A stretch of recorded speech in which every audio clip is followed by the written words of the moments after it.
Panty and Stocking with Garter Belt. One of the most unique animes ever made. From its distinct designs and style to its dynamic animation. It is a visual tour de force, but it's the writing that gets me. An action comedy with such an edgy sense of humor that it makes me wonder if it's too offensive for modern audiences. That perhaps Panty and Stocking could not succeed in today's current media landscape. Hell, you got people on TikTok already protesting the reboot, calling it problematic. Huh, I wonder why. I am single and looking for some mingling. Fatty. Suck my giant you fairy. I would totally have his abortion. It is so ridiculous, so overwhelming, so absolutely insane that if it was an online browser, it would be the literal opposite of this video sponsor, Opera GX. No, shut up, guys. Let me have this. That is the best segue I could come up with for an anime that includes a scene that is the sexual equivalent of D-Day from Saving Private Ryan. I'm not joking. That was in the show. It's time, seaman! Get off! I use the internet every day, all the time, and I had no idea how much I was missing out on by not using Opera GX. As soon as I downloaded it, I was like, oh, this is awesome. First off, Opera GX has a ton of customizable options. Themes, wallpapers, colors. You can even upload your own photos or download animated wallpapers. Spirited Away, or My Precious Pup Lammy. Another cool feature I like is how my video player will pop out so I can keep watching videos even though I'm scrubbing through Twitter. Oh hey, look at that. Got some Panty and Stocking art. I can also log into my Spotify through it and listen to my music through the browser, which is super convenient. Now I can listen to my classy music without having to pop from window to window. And speaking of convenience, check out that GX Corner feature. It me! With this feature, y'all can actually see my newest uploads in that section, such as this video. Though the only way you can see my videos in the corner is if you use my dedicated link. So hit up the link in the description down below and download Opera GX for free today. It gives you complete control over your RAM, CPU usage, it kills CPU draining tabs, and it diverts resources to where you really need them. Trust me, you will be needing that extra power to get through the unapologetic and chaotic ride that is Panty and Stocking. Are you on a diet? You can tell me. Of course not. Why would you say that? I'm naturally petite and thin. I'm the reason tweens make themselves hurl. Uh-oh. Peekaboo. I saw it. There it is. There it is again. Hello. Still there. Fatty. Badass. One more hit. Fatty. How this show came to be, why it's so controversial, and if it would be rejected nowadays by the modern online world. One that is much more sensitive and outspoken against cynical and edgy humor. Strap in, folks. We're in for a wild ride. Take one and pass it back! Hey! What are you girls doing? So, what are the origins of Panty and Stocking? Who unleashed this chaotic anime onto the world? Well, that would be Studio Gainax, a legendary anime studio with a massive rosters of hits like Neon Genesis Evangelion, FLCL, and Gurren Lagann. It was actually right after Gurren Lagann where the team went on a trip to unwind. While completely drunk off their asses, they came up with nearly all the ideas for Panty and Stocking, wanting to really cut loose and try something completely different from their previous work, both in tone and aesthetic. Panty and Stocking was unlike anything the studio had ever done before. Or hey, the anime industry for that matter. While it had messed around with absurdist stories before, like in FLCL, Panty and Stocking would take this energy even further, and the results would be as fascinating as they were divisive. The show follows the misadventures of the Anarchy Sisters, Panty and Stocking, two angels who were kicked out of heaven due to their bad behavior, charged with earning their way back into heaven by doing good deeds and earning something called heaven coins. They battle supernatural forces in the fictional city of Dotton City, a play on the Japanese phrase meaning fallen angels. What follows is a 12-episode fever dream of insane, stylized animation, over-the-top action, and of course, crass humor that revels in sexual innuendo and potty humor. On top of that, the show parodies pop culture and mirrors almost every media trope you can point a finger at, in glorious, irreverent self-awareness that can leave a person slack-jawed. The series was created as a departure from the more serious and dramatic works that Gainax was known for, and was intended to be a humorous and irreverent take on the action genre. Despite its polarizing reception, Panty and Stocking with Garter Belt has had a lasting impact on the anime industry and remains a unique and memorable entry in Gainax's extensive catalog of work. The series was directed by Hiroyuki Imashi, who brought his signature style to the show, blending traditional anime techniques with elements of Western animation. The series pulls from a lot of different influences, from anime, of course, to Western animation, to other Japanese properties like tokusatsu, with the Monster of the Week format with each ghost villain, and specifically the endings with the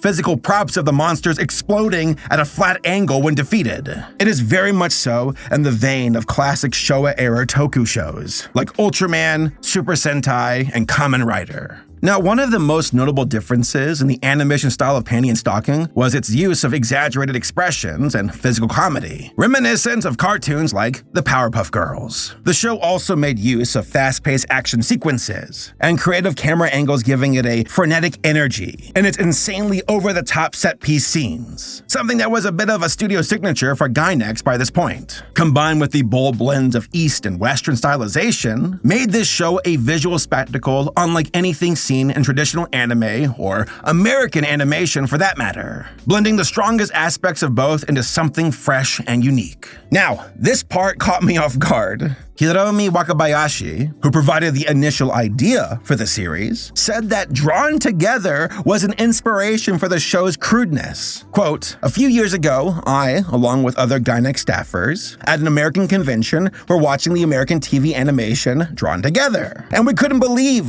that they were showing such explicit things on TV. I thought, why don't we do that?" End quote. Hiromi also cited Powerpuff Girls and his love for American shows like Glee and Gossip Girl, which, kind of makes sense. The aesthetic of Panty and Stocking is a far cry from where anime generally plays, especially the trends of its fellow shows in 2010. The much more stylized proportions, the large heads, geometric streamlined anatomy, and thick graphic outlines on the characters are lifted straight from early 2000s Cartoon Network shows like Powerpuff Girls and Dexter's Lab. And Panty and Stocking themselves are also very much so parodies of American women stereotypes in the media, which is likely where the Gossip Girl influence comes from. Also, Hiromi is apparently a huge fan of American comics and other American cartoons like Transformers. As a matter of fact, he was the one who wrote the script for the Transformers parody episode.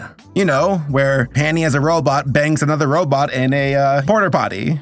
The show debuted in October of 2010, with mixed reviews from Japanese critics. Some of them found the humor of the show to be tasteless, and that it had essentially no plot, and was all style instead of substance. Others reveled in the series' debauchery, praising its high-energy animation and blend of action, comedy, and crass humor, which was seen as something fresh and entertaining. The soundtrack, produced by Taku Takahashi, was also well-received and added to the overall enjoyment of the series. It blended elements of hip-hop, electronic, and rock music to create a unique and memorable musical score. In 2011, Panty and Stocking with Garter Belt was part of the jury selections of the 15th Japan Media Arts Festival in the animation category. So yeah, it was getting some accolades. But in contrast, you have the US, where the reception of the show was mixed to say the least. There were some viewers who appreciated its irreverent humor and distinctive animation style, while there were others who were put off by its crass and absurdist approach.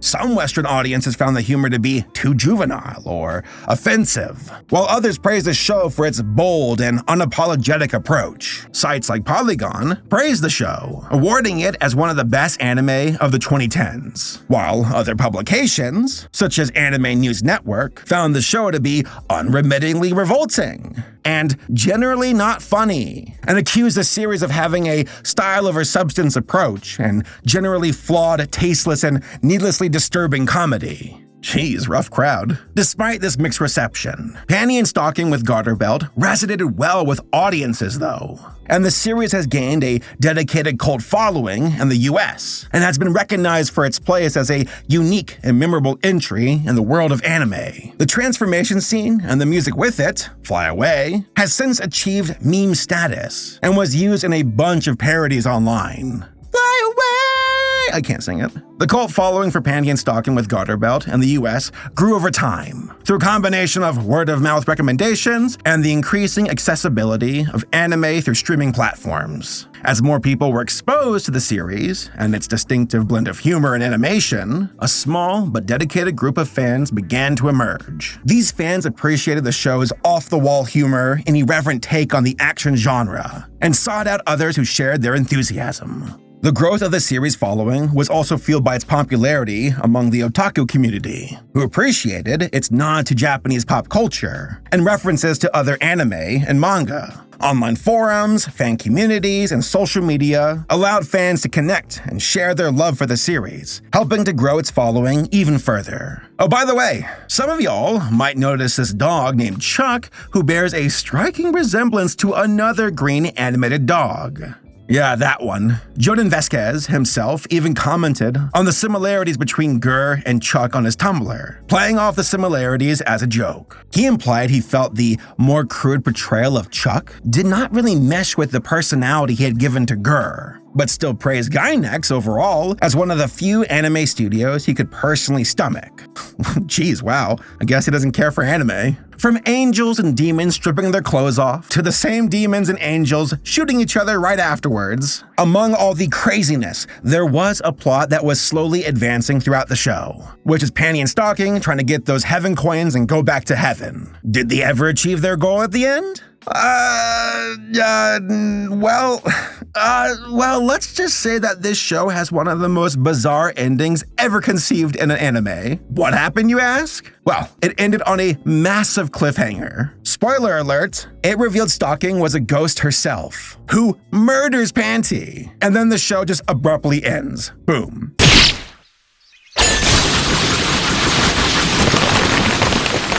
I'm sorry. But surprise, I'm actually a demon. Now, many assume that because of this cliffhanger, there would be a second season. But yeah, there never was. And it seems that it was more like Gainax wanting to end the show on a note just as mad as the rest of the series, throwing the entire audience for a massive loop, then closing out before you had any time to even process the twist. It was almost as abrupt as the ending of Drawn Together. Drawn Together have been canceled! A sequel series seemed unlikely, as Hiroyuki, the director of Panty and Stocking, left Gainax and went on to co-found Studio Trigger in 2011. Bringing the same kind of energy that defined Gainax projects, Trigger is essentially viewed by the public as the successor of Gainax, and have gone on to produce a number of critically acclaimed and popular anime series. Kill la Kill, Little Witch Academia, Promare, and most recently, the hugely successful Cyberpunk Edgerunners on Netflix.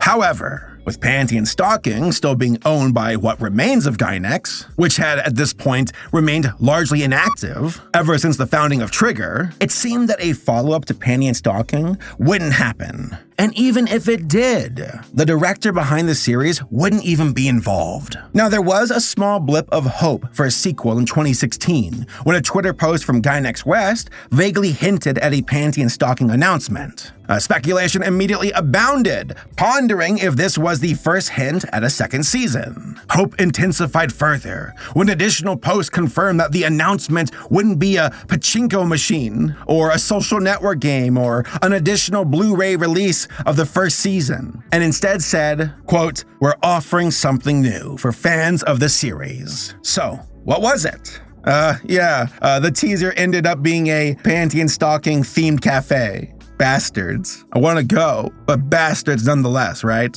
Why do they toy with our hearts? Since Gainax has essentially dissolved, and most of the studio went on to form Studio Trigger, the likelihood of a follow-up to Panty and Stocking is almost certainly never going to happen. That ending cliffhanger seemed very much so intentional. Hold it!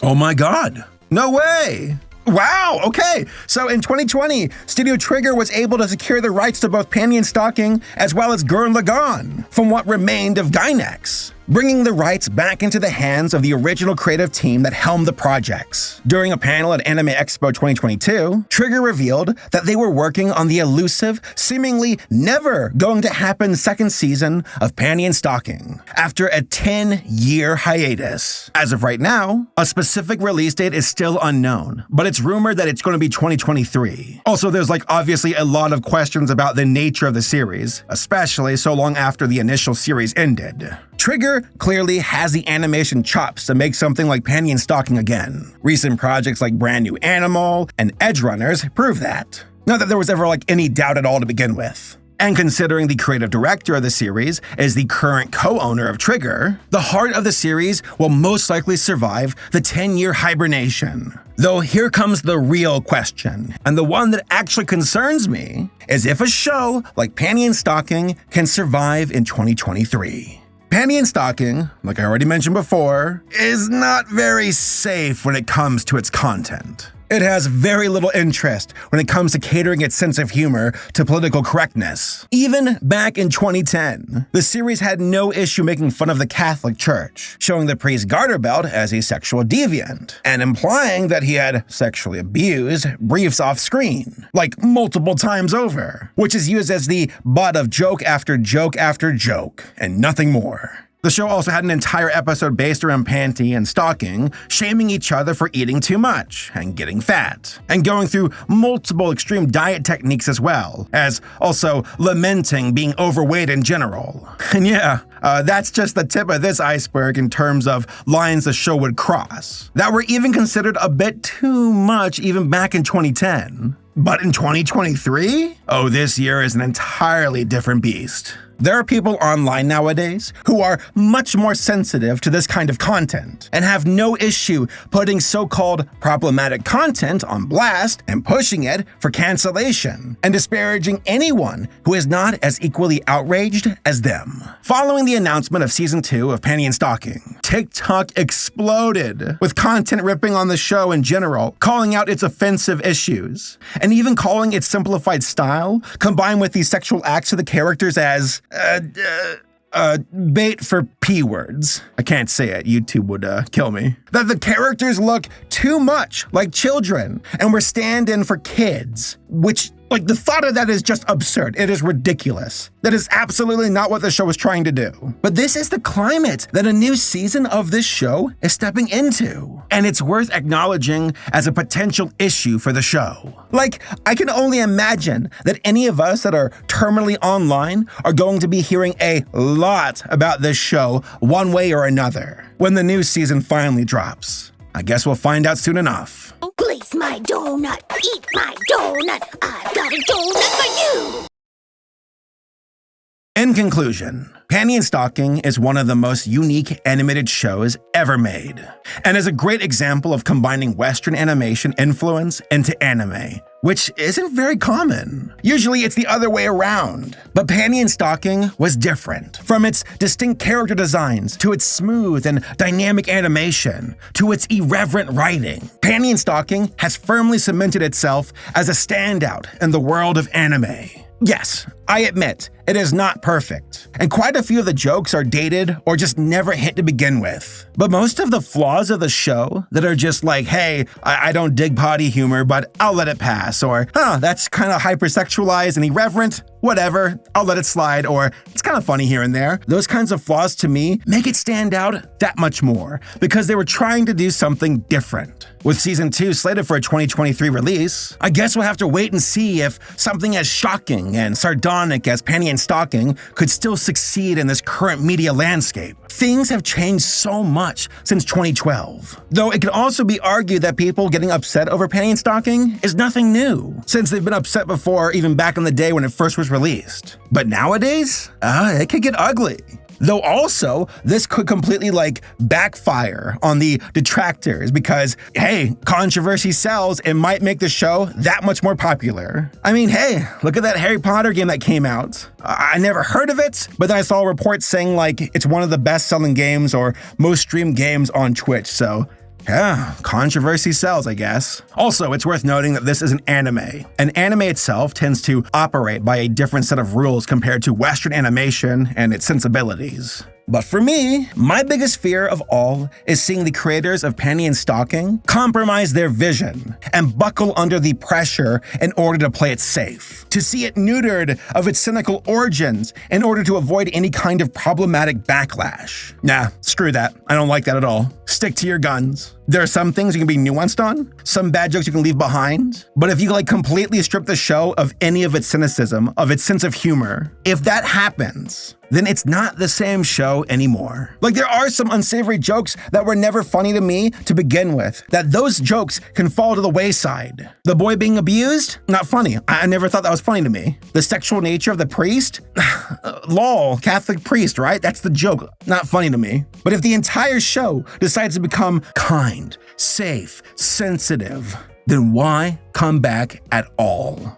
There's definitely, again, a nuance to this dance, but I think it can be done. Hell of a Boss does it. They walk that tightrope, and I bet you Panty and Stocking can as well. So yes, I recommend Panty and Stocking. The writing, the jokes, the characters are not perfect, but it is definitely a unique spectacle that oozes unapologetic style and passion. Hopefully, Season 2 can improve on the original series and rock the boat in a good way with this current media landscape, one that is much more sensitive and difficult to traverse. But folks, could you imagine this show coming back today? What if it was released now? Yeah, the show that inspired Panty and Stocking. The show that was so offensive, so shocking, that mid-2000s Comedy Central canceled it.